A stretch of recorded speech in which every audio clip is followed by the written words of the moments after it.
작은 말이 큰 말 행세하려니까 되게 많이 힘이 들 텐데, 또 우리 또 이용남 권사님은 성경적으로 사셔서 항상 겸손해서 낮은 자세로 했기 때문에 노래도 한 낮춰서 불러가지고 반주자가 반주하기가 되게 어렵습니다. 우리 그래서 더더군다나 우리 장은주 권사님이 더 그립고 또 아쉽고 그러는데, 우리 다음 주에는 꼭 다 나와서 우리 와서 우리 반주해 줄 줄로 믿습니다. 나만 다른 사람은 다 아멘 했어요. 네. 사람은 누구나 다 실수하면서 살아간다고 말씀드렸습니다. 계획적으로 실수를 하든지, 아니면 의도를 가지고 하다가 실수를 하든지, 아니면 전혀 생각하지 못했던 무의식 속에서, 무상태 속에서 우리가 실수를 하든지, 사람은 누구나 다 실수하면서 살아갈 수밖에 없는 존재예요. 그래서 이것이 바로 인간의 연약함이기도 하고 인간의 한계이기도 합니다. 실수하지 않는다면 어쩌면 인간이 아니겠죠. 그래서 누구나 다 실수를 하는데, 그러나 그 어떤 실수를 한다 할지라도, 우리가 무슨 실수를 했다 할지라도 하나님의 언약 안에서 하는 실수는 하나님께서 다 덮어주시기도 하시고 다 용서하시기도 하고, 또 우리가 아무리 주홍빛같이 붉은 죄를 지었다 할지라도 주님은 우리 언약 안에 있는 우리들의 그 모든 죄악들을 흰 눈과 같이 맑게 씻어주실 뿐만 아니라 우리의 죄를 하나님은 기억조차도 하지 않겠다, 그렇게 말씀해 주고 있습니다.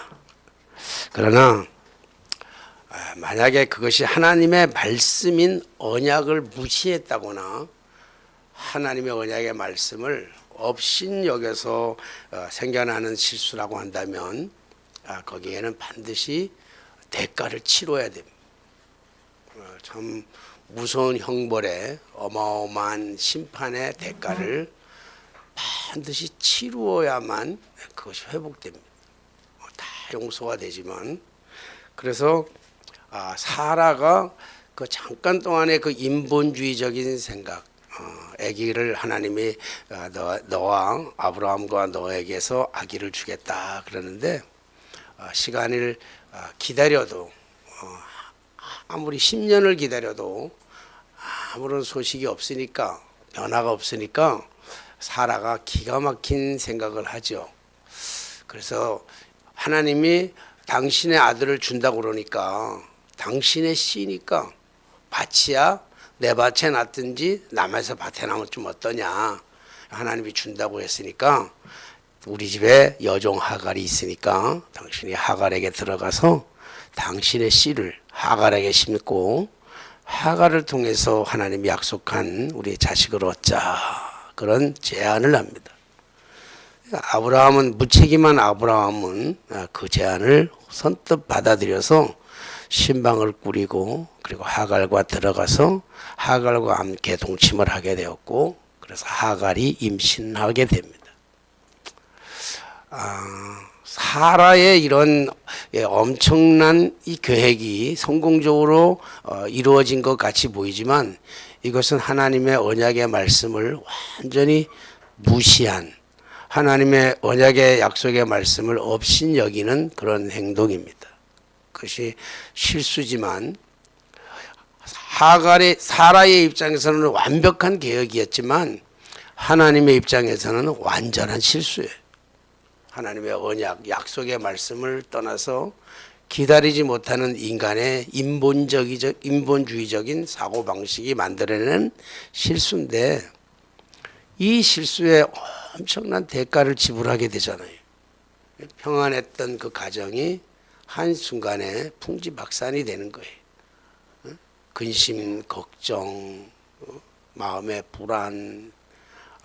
하갈이 아이를 임신함으로 말미암아 사라를 멸시하게 되었고, 사라는 이 일을 통해서 아브라함에게 네 씨가 가졌기 때문에 제가 저러지 않느냐, 그래서 남편과 심한 갈등을 겪는 거예요. 너무 많은 갈등을 겪고 분쟁이 일어나고 갈등이 일어나고 그러니까 하루도 집안에 행복할 날이 없습니다. 행복해야 될 그 가정, 아이를 임신했으면 당연히 축하하고 행복해야 되는 그 가정에 지금 엄청난 먹구름이 찾아오는 거예요. 너무 힘들어. 그러니까 아브라함이 사라에게 그러면 너 종이니까 네 마음대로 해라 그렇게 얘기를 해서 결국은 하갈이 사라의 그 핍박을 견디지 못하고 도망쳐 집을 나옵니다. 사라의 이 인본주의적인 하나님의 언약의 말씀을 무시한 업신여긴 그 실수는 한 가정의 어려운 문제뿐만 아니라 한 여인의 삶을 인격을 완전히 짓밟아 버리는 그러한 행태가 되어버리고 말았죠.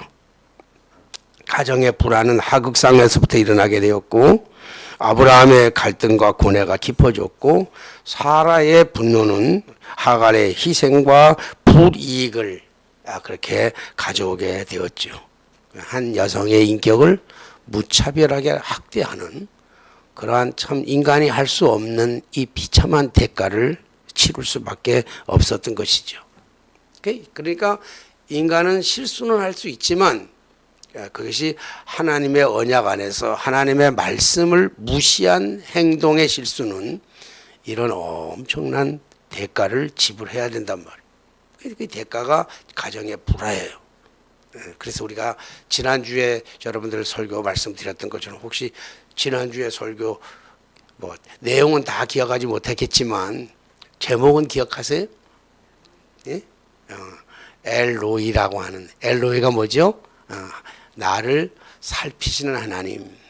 광야를 헤매면서 절망 속에서 두려움 속에서 갈등 속에서 아픔 속에서 원망 속에서 그 광야에 그 쓸쓸한 고통 속에 있는 하갈에게 비록 이방의 여인이었지만 종의 신분을 가진 여인이었지만 하나님은 그 여인을 버리지 아니하시고 찾아오셔서 그를 위로하시고 격려하시고 또 다른 사명을 주시면서 다시 네가 집주인 잽으로 복종해서 돌아가라 말씀합니다. 이때 하갈이 나의 하나님을 고백하지요.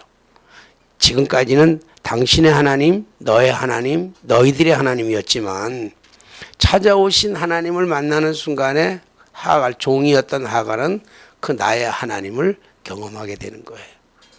우리의 인생의 모든 문제를 해결받을 수 있는 유일한 길이 있다면 하나님을 만나는 것인 줄로 믿습니다. 우리 인격적으로 하나님을 인격적으로 만나게 되면 그 하나님께서 우리의 모든 아픔과 고통과 시련과 문제들을 반드시 해결해 주실 줄로 믿습니다. 하나님은 우리가 힘들어할 때 우리가 하나님을 힘들어하고 하나님을 찾으면 하나님은 반드시 찾아오셔서 위로자가 되어주시고 해결자가 되게 하시고 치유자가 되어주시는 하나님이신 줄로 믿습니다. 근데 참 대단한 거는 하갈이 그 상황에서 하나님의 말씀에 복종하잖아요. 하나님의 그 철저한 말씀, 자기의 생각과는 전혀 다른 거였지만 하갈은 하나님의 말씀에 복종해서 돌아갈 수 없는 그 집으로 다시 돌아가는 거예요. 돌아가서는 안 되는, 돌아갔으면 돌아가면 다시 쫓겨날지도 모르고 또 맞아 죽을지도 모르는 거예요. 그럼에도 불구하고 하나님의 말씀을 받아들인 거예요. 인정하는 거예요. 믿는 거예요. 그리고 다시 돌아가니까 뭐 돌아가서 어떻게 되어진지는 모르지만 성경의 말씀으로 우리가 유추해 본다고 한다면 돌아가서 아이를 낳아요. 임신했던 아이를 낳습니다. 그리고 행복한 시간을 보낸다고요. 그때 아이를 낳을 때 아브라함의 나이가 몇 살이냐면 몇 살이죠? 86살. 이스마엘을 아이를 낳을 때 아브라함의 나이가 86살이에요. 그리고 오늘 본문의 말씀에 보니까 앞뒤 맥락 다 없고 갑자기 튀어나온 말씀이 아브라함 99세 때, 아브라함의 99세 때 하나님이 다시 아브라함에게 찾아오십니다. 그러면 86세에 하나님께서 이스마엘을 낳을 때 하나님이 함께 하셨던 그 하나님이 99세가 될 때까지, 이스마엘이 13살이 될 때까지 하나님은 아브라함을 찾아오지 않았어요. 그러면 13년이라는 세월 동안에 하나님은 뭘 하고 계셨을까?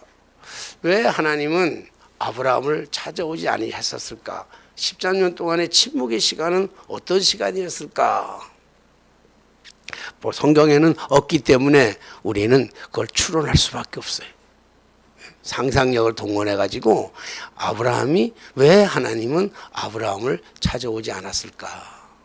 왜 하나님의 말씀이 없는 시대가 13년 동안 지났을까? 하나님은 왜 침묵하시고 아무 일도 안 하셨을까? 13년 동안 왜 그랬을 것 같아요? 우리 최혜정 집사님 뭐 입을 막 움직이네. 깜짝 놀랐어 우리 집사님. 정말 우리 집사님 맞추면 대박인데 왜 하나님은 아브라함을 찾아오지 아니하고 13년 동안 침묵하고 계셨을까요? 집사님 뭐 좀 크게 틀려도 괜찮아? 뭐 틀리면 어때요? 네? 뭐라 그랬어? 네? 뭐 맞는 것 같긴 한데 뭐 해봐. 잘 안 들려서 그래. 응? 반성하는 시간? 또 그렇게 또 우리가 볼 수도 있죠. 아브라함이 반성하는 시간이 13년 걸렸다. 그럴 수도 있네요. 저는 그 생각은 못 해봤는데 반성할 수 있는 기한을 13년 동안 줬다. 새로운 시각이긴 한데 저는 이 말씀을 또 저 나름대로 묵상하면서 우리 집사님 말씀이 맞는지 내 말이 맞는지는 잘 몰라요. 이거는 우리는 서로의 묵상을 통해서 나오는 거기 때문에 또 어떤 면에서 각자 자기의 위치에서 생각하기 때문에 그래서 하나님의 말씀에는 이렇게 비밀을 감춰놨어요. 그래서 보는 사람마다 듣는 사람마다 깨닫는 은혜가 다 달라. 하나님의 말씀. 그래서 성경이 위대한 거예요. 근데 저는 말씀을 묵상하면서 왜 하나님은 13년 동안 아브라함을 찾아오지 않았을까? 아브라함이 하나님이 찾아오시지 않았던 것이 아니라 아브라함이 하나님을 찾질 않았어요. 하나님은 여전히 아브라함의 곁에 계셨어요. 우리가 신앙생활 하다 보면 우리 지금 하나님 안 계시는 것 같이 보일 때가 참 많잖아요. 하나님 뭐 하십니까 도대체? 왜 하나님 침묵하십니까? 그럴 때가 참 많은데 우리의 시선을 하나님께로 돌리지 아니하고 자꾸 다른 데로 돌리기 때문에 그래요. 하나님은 여전히 지금 이 순간에도 내 곁에 계시는데 내가 하나님을 보지 아니하고 자꾸 시선을 딴 데로 돌린단 말이에요. 그러면 아브라함이 13년 동안 뭐 했냐 그러면 이스마엘에게 빠졌어요. 이스마엘도 자기 씨잖아요. 이스마엘이 누굴 닮았을 것 같아요? 이스마엘이 누구 닮았을 것 같아요? 아브라함이 닮았죠. 사라는 안 닮았을지 모르지만 하갈과 아브라함을 닮았으니까 아브라함이 볼 때 그 자기 씨가 그 계집종으로 난지라 할지라도 86세에 아들을 하나 얻었어요. 86세. 그러니 그 아들 보기가 얼마나 좋았겠습니까? 얼마나 재밌겠습니까? 그렇죠? 우리도 손주 보니까 너무 좋아요. 내가 한 번도 표현 안 했지만 우리 집 얘기를 잘 안 하려고 그래서 안 했지만 손주를 보니까 너무 좋더라고요. 우리 집사람은 손주 보다가 병났어. 그래도 좋대. 그래도 몸이 아픈데도 그래도 보고 싶어서 가고 싶대. 이게 자식이잖아요. 이게. 그렇잖아요. 그러니까 아브라함이 이스마엘을 쳐다보고 이스마엘에게 빠져가지고 13년 동안을 살아서 하나님 없이도 돼요. 하나님 없이도 얼마든지 행복하고 얼마든지 즐거워요. 삶의 의미가 사는 것 같아. 눈 뜨고 일어나면 옆에 아기가 있어. 그 자라나는 아이의 모습을 볼 때마다 얼마나 말 배우지요. 응? 말을 배울 때마다 걸음마를 배울 때마다 얼마나 재밌어요. 그 아이하고 나오고 들판을 거닐 때마다 얼마나. 하나님이 아브라함에게는 하나님이 필요치 않아. 하나님이 없어도 얼마든지 행복한 거예요. 그때 그 무렵에 이제 하나님이 진짜로 찾아오셔요. 찾아오셔서 아브라함에게 뭘 하냐면 언약, 약속을 다시 약속하자. 너 오늘 나랑 약속 좀 하나 하자. 근데 그 우리가 언약 그러면 우리가 잘 이해하지 못하는 게 많은데 그냥 언약을 약속이라고 하면 돼요. 하나님과 우리와의 약속을 언약이라, 사람과 사람의 약속을 하는 거는 약속이라고 얘기한다면 하나님과 인간과의 관계는 약속이라고 그렇게 얘기하지 않고 언약이라고 얘기한단 말이에요. 그러니까 하나님과의 약속이라 그럼 생각하면 돼요. 언약을 어렵게 생각하지 마시고 하나님이 오셔가지고 약속을, 너 나랑 하나 약속을 하자, 언약을 맺자.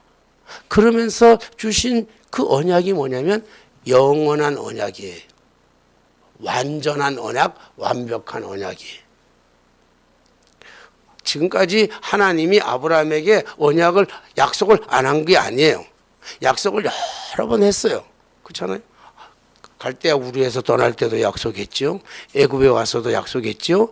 자기가 아들을 아무리 기다려도 안 오니까 하늘의 별만큼이나 그 볼을 보여주면서 아브라함이 믿으니 의로 어기라겠다. 그 약속을 많이 했어요.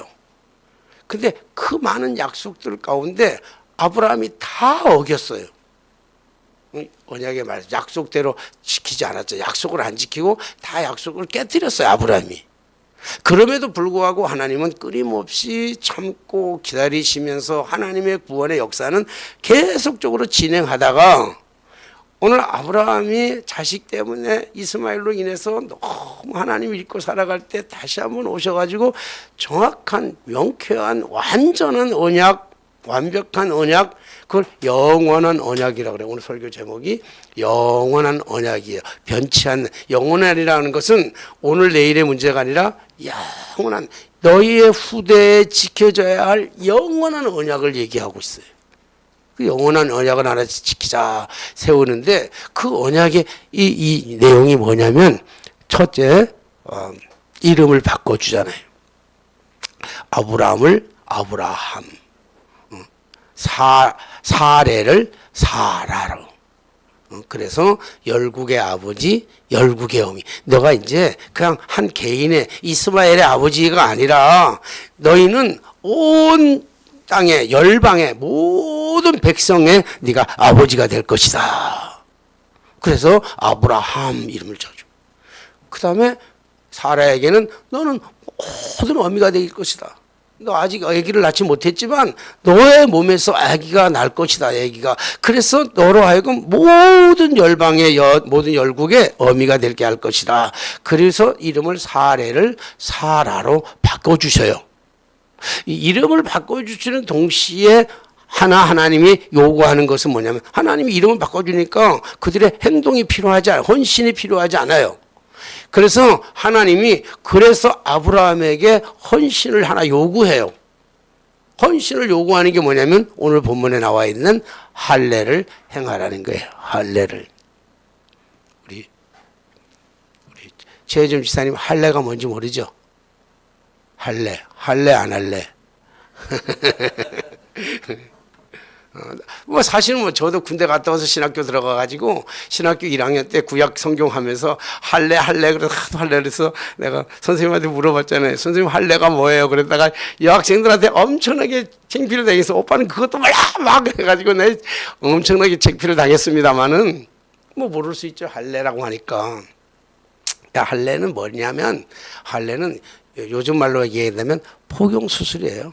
남자의 성기에 그 껍데기를 싸고 있는 그 포피를 잘라내는 포경 수술을 가지고 할례를 행하라 이 얘기예요.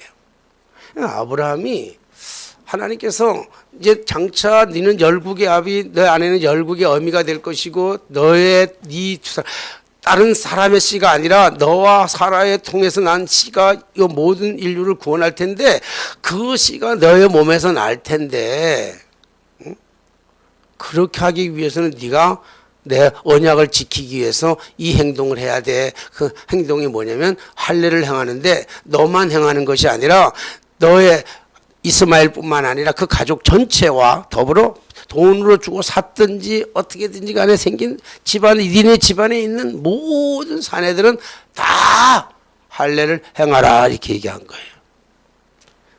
여러분, 아브라함이 이 하나님의 말씀을 듣고 어떤 반응을 보였어요?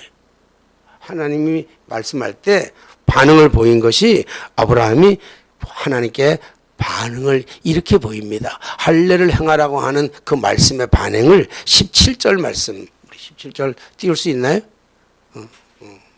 17절. 17절. 자, 17장 17절. 자, 한번 읽어볼까요? 같이 한번 있습니다.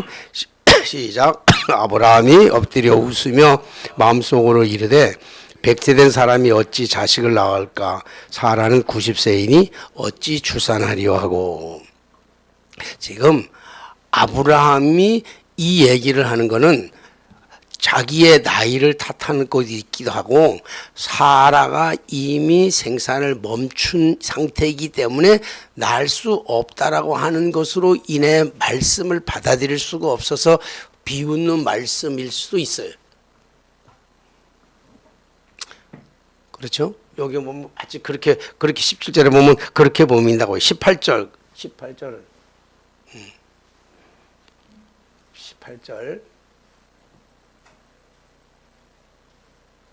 자, 같이 읽습니다. 18절 시작. 아브라함이 이에 하나님께 아뢰되 이스마엘이나 하나님 앞에 살기를 원하나이다. 자, 19절 계속해서. 19절 있습니다. 시작. 하나님이 이르시되 아니라 내 아내 사레가 내게 아들을 낳으리니 너는 그 이름을 이삭이라 하고 내가 그와 내 언약을 세우리니 그의 후손에게 영원한 언약이 되리라. 오늘 하나님께서 아브라함과 지금 하나님과의 대화의 장면입니다. 아브라함이 속으로 웃는다고요. 근데 여러분 우리나라 말에 이런 말이 있어요. 웃지만 웃는 것이 아니라는 게 있죠. 웃고 있지만 겉으로는 웃고 있지만 웃는 것이 아니라. 아브라함이 지금 웃고는 있지만 웃는 게 아니에요. 왜냐하면 할례에 대한 두려움이 너무 크기 때문에. 오늘 우리가 생각하기에는 뭐 포경 수술 그건 뭐 수술도 아니야 요즘 같으면요. 그렇죠? 병원에 가면 뭐 그건 의사가 포경 수술 정도는요 수술로 생각도 않고요 수술 받는 사람도 그 수술로 생각지도 않는다고요. 요즘 얼마나 메스가 좋습니까? 칼이 기가 막히니까 얼마나 잘 됩니까? 가위가 그 표피 자를 때 기가 막히게 잘. 게다가 꼬매는 실력이 얼마나 좋아요. 우리나라 더더군다나 우리나라는 기가 막히게 잘 꼬맵니다. 그리고 소독약이 얼마나 잘 돼 있어요. 그러니까 그 표피를 자른 포경 수술하는 거는요 우리가 지금 생각하기에는 아무것도 아닌 것처럼 보인다고요. 그것까지는 수술 뭐 하면 되지 뭐 이렇게 생각하는데 우리가 그 당시로 돌아가서 생각해 보자고요. 당시에 할례를 행하려면요 뭘로 잘라야 돼요? 표피를 뭘로 자르죠? 메스가 없는데? 예? 예? 대나무? 대나무로도 자를 수도 있지만 보통 그때는 대나무로 자르는 것보다 왜냐하면 대나무를 짧게 가는 그때 대나무를 짧게 깎아 짧게 만들 수 있는 기구가 없어요. 기구가 없다면 그 당시에 그런 기구가 없다 그런다면 대나무를 깎을 수 있는 칼이 있으면 그 칼로 자르면 되는데 대나무를 자를 수 있는 칼도 없어. 그럼 뭐로 했을 것 같아요? 이용남 권사님은 뭐로 했을 것 같아요? 그때는 비뇨기가 없으니까.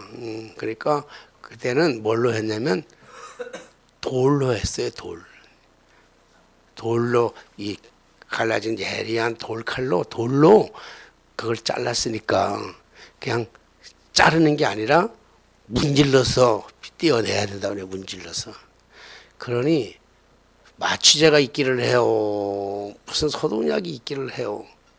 그러니까 얼마나 아프고 얼마나 그리고 가장 민감한 남자들 중에서 가장 민감한 부분이잖아요. 그걸 잘라내는데 얼마나 아프겠어요. 아픈 것도 아프지만 그거를 소독약인들 제대로 있었겠냐고요. 바느질이나 제대로 했겠냐고요. 그러니까 대충 싸매가지고 지혈을 해가지고 그리고 낫기를 기다리는 그 고통의 세월이 얼마나 힘들었겠어요. 오늘 아브라함이 하나님께서 할례를 행하는데 네 아들을 낳기 위해서 할례를 행하는데 너뿐만 아니라 모든 사람 남자를 다 할례를 행하라고 했을 때 아브라함의 입장에서는 그게 그 말씀이 얼마나 괴롭겠냐고요. 그렇잖아요. 두렵고 무섭고 그리고 나만 하는 게 아니야. 다른 종들까지 다 해야 돼요.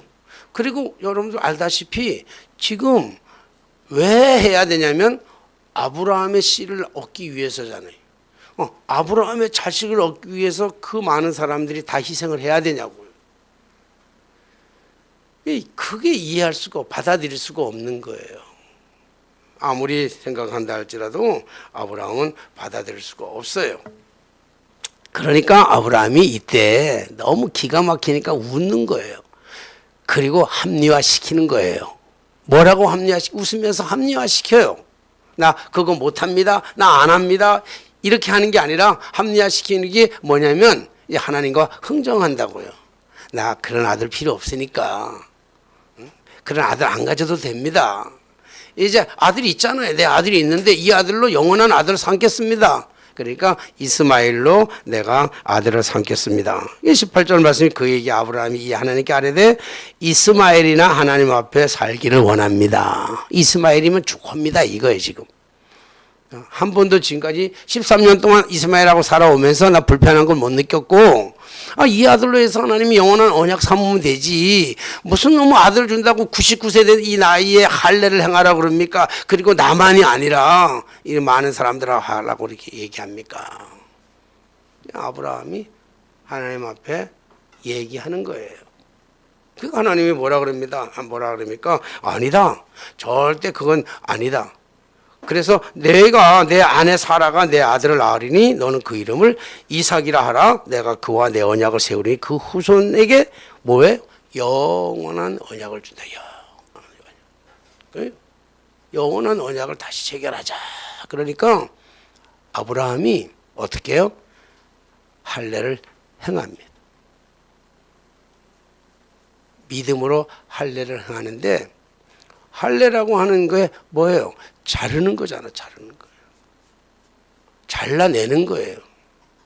아브라함의 모든 과거의 그 단순한 오늘 우리가 아브라함이 할례를 행했다. 그래서 아브라함이 할례를 행한 게 대단한 거라 이렇게만 생각한다고 한다면 할례 행위적인 생각을 한다고 한다면요. 우리는 은혜를 절반밖에 받지 못한 것이고 그리고 할례에만 집중하다가 보면 우리는 율법주의자가 되기가 쉽습니다.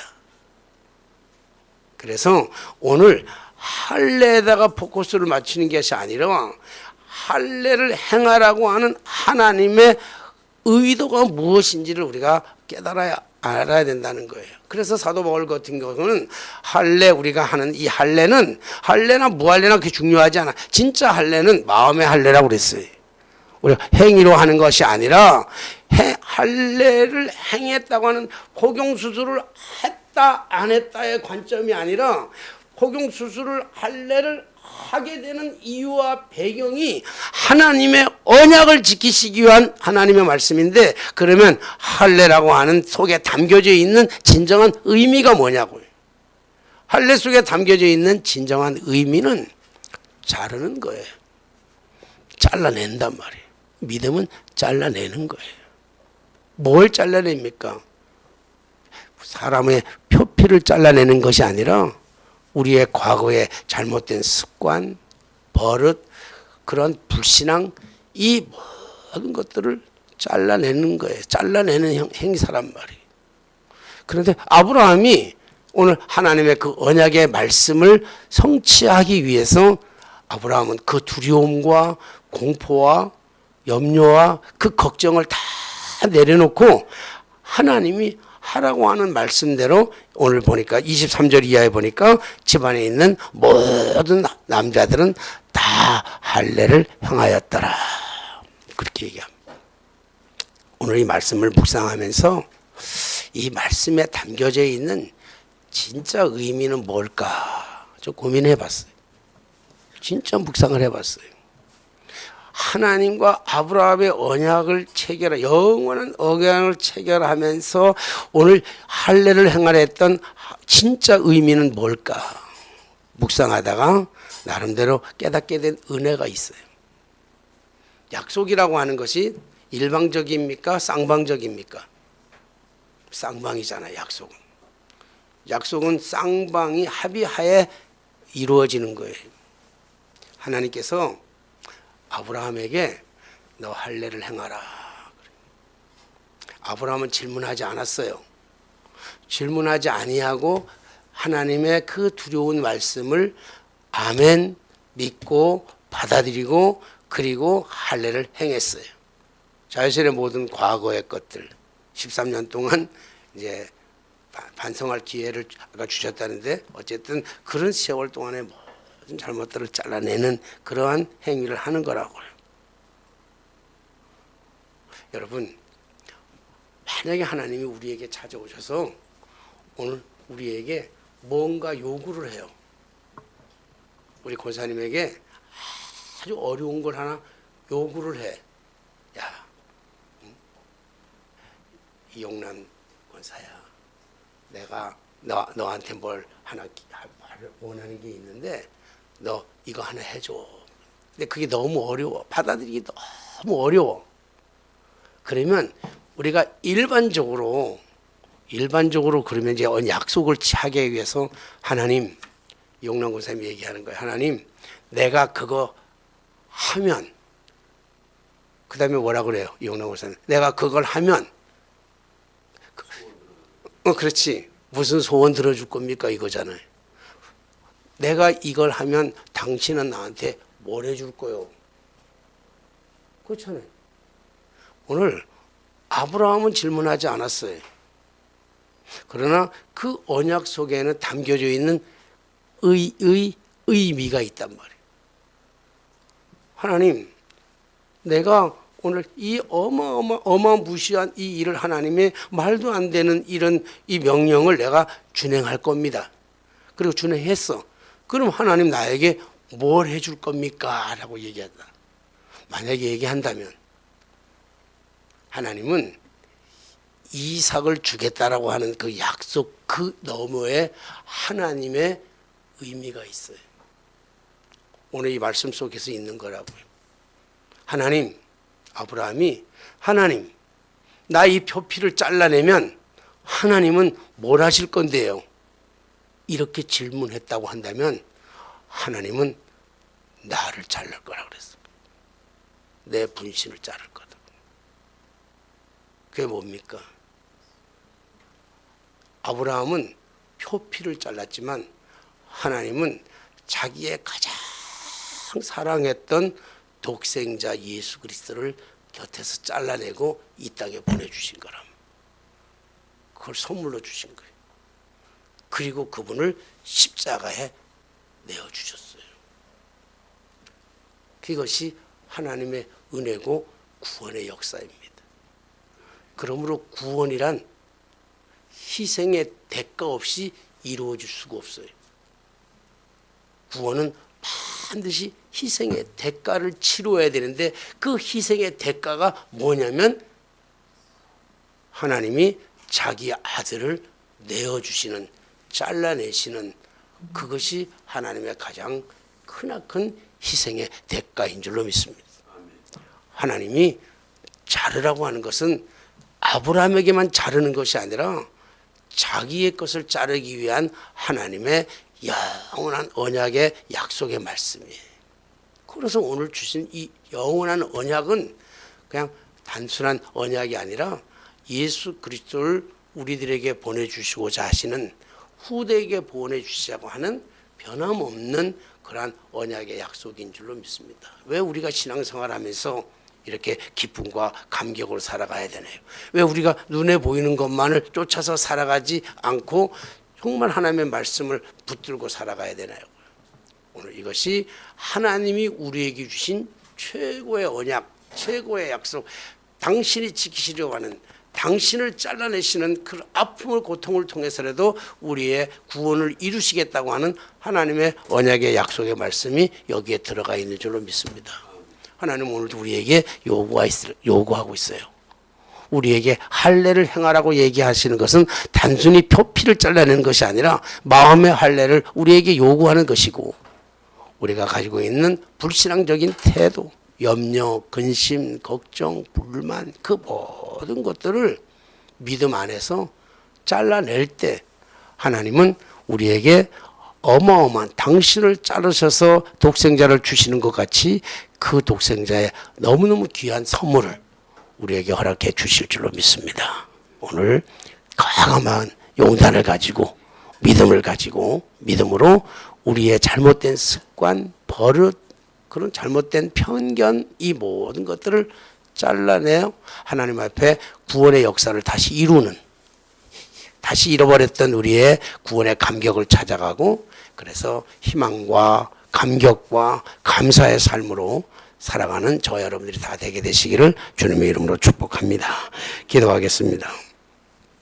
늘 우리와 동행하시며 우리에게 가장 좋은 것을 주시기를 기뻐하시는 살아계신 아버지 하나님, 오늘도 우리에게 요구하시는 하나님의 그 분명한 말씀은 잘라내기를, 과거의 잘못된 습성, 버릇, 그런 욕망, 그리고 편견들, 이 모든 것들, 그리고 불신앙을 잘라내기를 요구하시는 전능하신 하나님, 사실 이 모든 것을 잘라낸다는 것이 너무나 힘들고 고통스럽고 어려운 것이지만, 아브라함이 할례를 행하셨을 때 하나님은 자신을 자르셔서 독생자를 주시는 것처럼 오늘도 우리의 잘못된 모든 과거의 습성들과 버릇들과 불신앙들을 잘라낼 때 하나님의 구원의 역사가 새롭게 우리 안에 도래하셔서 우리에게 참다운 행복과 기쁨과 감격과 감사를 주실 줄로 믿습니다.